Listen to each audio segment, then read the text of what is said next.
ఓం శ్రీ విష్ణుదేవాయ నమః.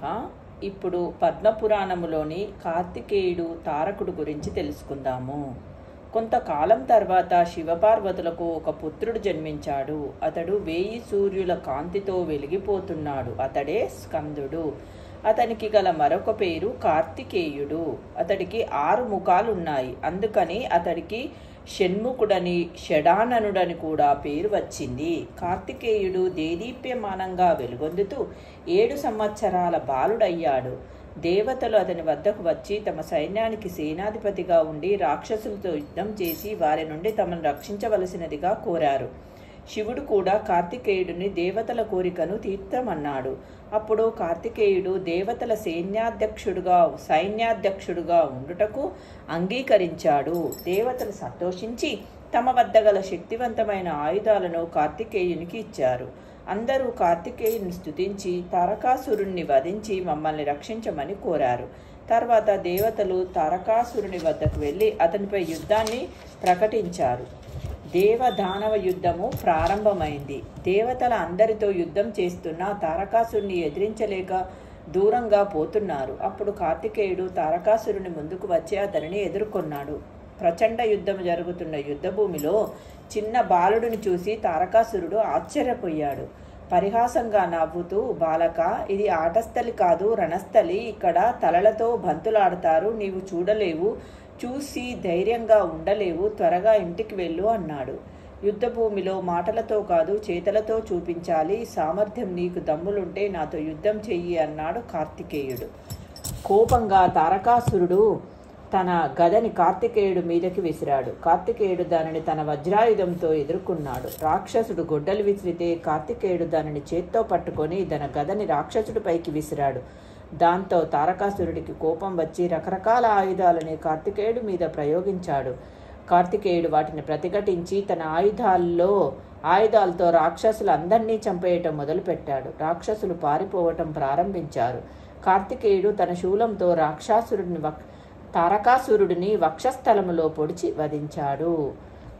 పాప ప్రక్షాళన చేసే విధము. పులస్తుడు భీష్మునికి సూర్యోపాసన గురించి వివరిస్తూ, పూర్వము మధ్యదేశాన్ని పాలించే భద్రేశ్వరునికి కుష్ఠవ్యాధి వచ్చింది. ఎన్ని మందులు వాడినా అది తగ్గలేదు. దానితో అతడు చనిపోవాలని అనుకున్నాడు. రాజపురోహితుడు అతన్ని ఆపి సూర్యారాధన చెయ్యమన్నాడు. రాజు ప్రతిదినము మంత్రాలు, నైవేద్యము, పండ్లు, పూలు, అర్హం మొదలైన వాటితో సూర్యుడిని పూజించి రోగమును తొలగించుకున్నాడు. అదేవిధంగా తీర్థాలలో స్నానమాచరిస్తే పుణ్యం కలుగుతుంది అని చెప్పాడు.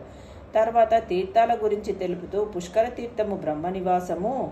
దానిలో స్నానమాచరిస్తే అశ్వమేధ యాగం చేసిన ఫలితం దక్కుతుంది.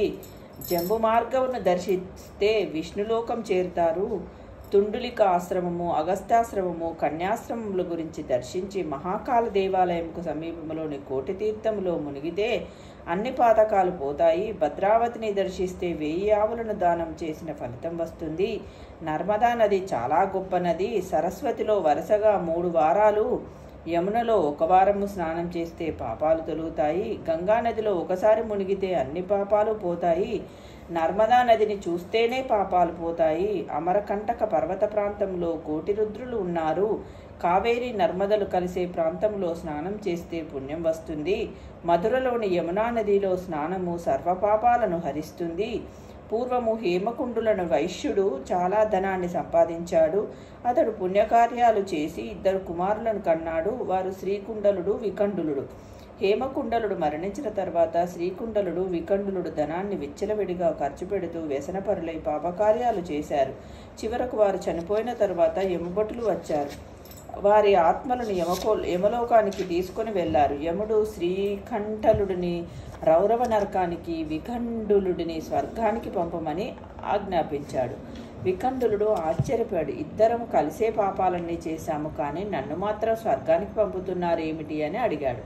యముడు, వికుండల, నీవు నీ బ్రాహ్మణ స్నేహితునితో మధురకు వెళ్ళి అక్కడ యమునా నదిలో 2 సార్లు స్నానం చేశావు.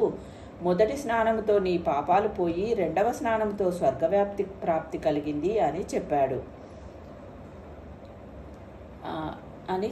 వికండులుడు, నా సోదరుడు కూడా దానం చేయమని యముడు చెప్పగా వికండులుడు తను యమునా నదిలో స్నానం చేయగా వచ్చిన ఫలితాన్ని సోదరుడికి దానం చేశాడు. తర్వాత ఇద్దరు స్వర్గానికి వెళ్ళారు. కాబట్టి యమునా నదీ స్నానము అంతటి పుణ్యమైనది. కాశీనగరము మహాదేవుని యొక్క నిలయము. కాశీని దర్శించిన వారు శివలోకం చేరుతారు. కపర్తీశ్వర లింగమును అర్చిస్తే సమస్త పాపాలు పోతాయి. అక్కడ గల పిశాచమోచన కుండములో మునిగితే బ్రహ్మహత్యా పాతకము కూడా తొలుగుతుంది. గయలో శ్రాద్ధకర్మ ఆచరిస్తే వారి పితరులు తను కూడా మోక్షం పొందుతారు అని పులస్తుడు భీష్మునికి అనేక తీర్థయాత్ర స్థలాల గురించి తెలిపాడు. భీష్ముడు పులస్తుడికి నమస్కరించి తీర్థయాత్రలకు వెళ్ళాడు అని సూతుడు మునులకు చెప్పాడు.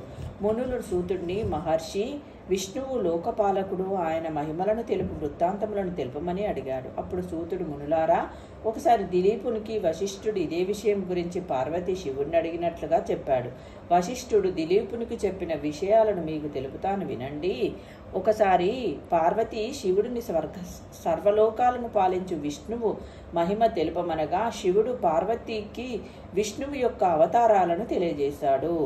రేపటి వీడియోలో విష్ణువు యొక్క మత్స్యావతారం గురించి తెలుసుకుందాము.